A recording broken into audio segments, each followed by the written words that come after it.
Olha, a gente está acostumado a pensar em Davi, sabe? O grande rei, o herói que derrubou Golias. Mas a história que a gente vai ver hoje é bem diferente. É sobre o Davi no fundo do poço, um fugitivo, sem nada, que precisa se humilhar de um jeito inimaginável, se fingir de louco só para ter uma chance de sobreviver. A pergunta é: como é que um herói desses chega a uma situação tão extrema? Para a gente entender o que está acontecendo, é fundamental colocar lado a lado dois tipos de, digamos, loucura. De um lado, tem a do rei Saul. O comentarista Herbert Hermides descreve bem. É uma fúria que vem da paranoia, do ciúme, da inveja. É por causa dessa loucura que Davi, o grande herói de Israel, está fugindo para salvar a própria pele. E do outro lado, a gente tem a loucura do Davi. E como a gente vai ver, a origem dela não é o ódio, não. É medo, é desespero puro. Então, vamos lá. A nossa história começa na primeira parada de Davi nessa fuga toda, o santuário de Nob. Imagina a cena. Ele chega lá, sozinho, completamente desesperado. E é ali que ele vai procurar o sumo sacerdote, Aimeleque. Só que essa visita, essa decisão que ele toma ali, nossa, vai trazer consequências terríveis. E o que ele faz? Ele toma uma atitude bem arriscada. Davi mente. Ele chega pro Aimeleque e inventa que tá numa missão secreta pro rei, sabe? Para explicar por que ele tá com tanta pressa e sem nada. E o irônico disso tudo, algo que os comentaristas sempre apontam, é que essa mentira, que provavelmente foi contada para tentar proteger o sacerdote, no fim das contas, foi o que selou o destino trágico dele. O problema é que Aimeleque não tem pão normal para dar para ele. A única coisa que ele tem é o chamado pão sagrado. E olha, esses pães não eram qualquer coisa, eram pães cerimoniais, consagrados. A lei era super clara, só os sacerdotes podiam comer. Ou seja, uma regra sagrada e muito importante está prestes a ser quebrada.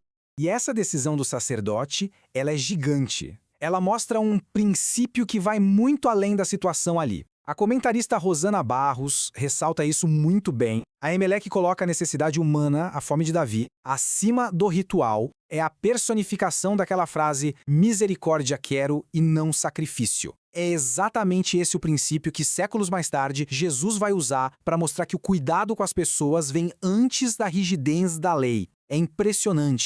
Então, Davi sai de Nob com duas coisas bem inusitadas. De um lado, pão sagrado para comer, do outro, numa ironia que parece até de filme, a espada de Golias.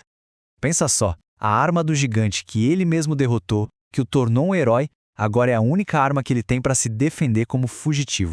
Só que tem um detalhe que muda tudo e deixa um clima bem tenso. Tinha uma testemunha. Um homem chamado Doeg, que era um oficial do rei Saul, estava lá no santuário e ele viu tudo. Todos os comentários sobre essa passagem apontam para a presença dele como um sinal, um presságio sombrio de que uma tragédia estava a caminho. Com essa ameaça na cola dele, sabendo que Doeg poderia contar tudo para Saul, a fuga de Davi fica ainda mais desesperada. E a decisão que ele toma a seguir é de cair o queixo. Ele corre direto para a Toca do Leão, procuração do território inimigo, para Gate, a terra natal de Golias.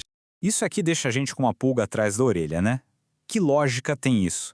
Parece uma loucura completa. Porque alguém fugiria justo para a cidade do gigante que ele matou, o lugar onde todo mundo deveria odiá-lo. Pois é, por mais estranho que pareça, existia uma lógica por trás disso. Os comentaristas explicam que naquela época era até uma estratégia comum. Fugitivos políticos muitas vezes buscavam refúgio justamente na nação rival do seu rei. Era o último lugar que iriam procurá-lo. Claro, era uma aposta de altíssimo risco, mas era a única carta que Davi achou que tinha na manga. Só que o plano deu errado, e deu errado muito rápido. A fama de Davi era grande demais. Assim que ele pisa em Gate, os servos do rei de lá, o rei Aquis, olham e falam: peraí, esse não é o Davi? Eles o reconheceram na hora. E não como um coitado qualquer, mas como o rei da terra, o grande campeão de Israel. Ou seja, o plano de passar despercebido foi por água abaixo. E agora, encurralado no meio do território inimigo e todo mundo sabendo quem ele é. O pânico deve ter batido forte. Sem saída, Davi apela para uma última cartada. Uma estratégia chocante, desesperada, uma verdadeira performance para tentar salvar a própria vida. E a descrição que a gente lê é muito gráfica, é crua. Davi joga fora toda a sua pose de herói. Ele começa a arranhar os portões da cidade, a agir como um demente e, a parte mais forte, ele deixa a própria saliva escorrer pela barba. É uma cena de humilhação total. E o mais incrível aqui, funciona. A reação do rei aqui mostra que a atuação de Davi foi convincente. O rei fica irritadíssimo e basicamente fala pro pessoal dele: escuta, por acaso me falta louco por aqui pra vocês me trazerem mais um pra ficar fazendo esse papelão na minha frente? Ele manda expulsar o Davi. A humilhação foi gigantesca, mas salvou a vida dele. Ele foi expulso, mas saiu de lá vivo. Essa história toda da fuga de Davi é, uau, de tirar o fôlego.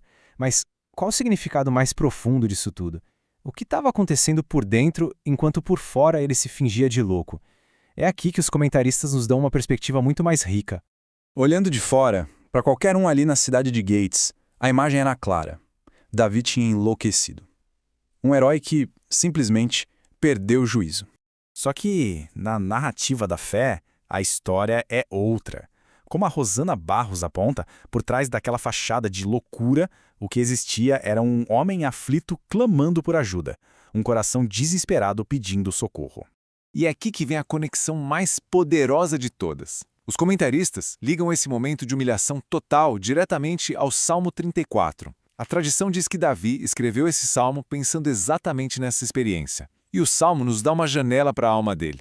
Enquanto por fora ele agia como louco, por dentro ele era esse pobre homem que clamou e que, no fim, foi ouvido.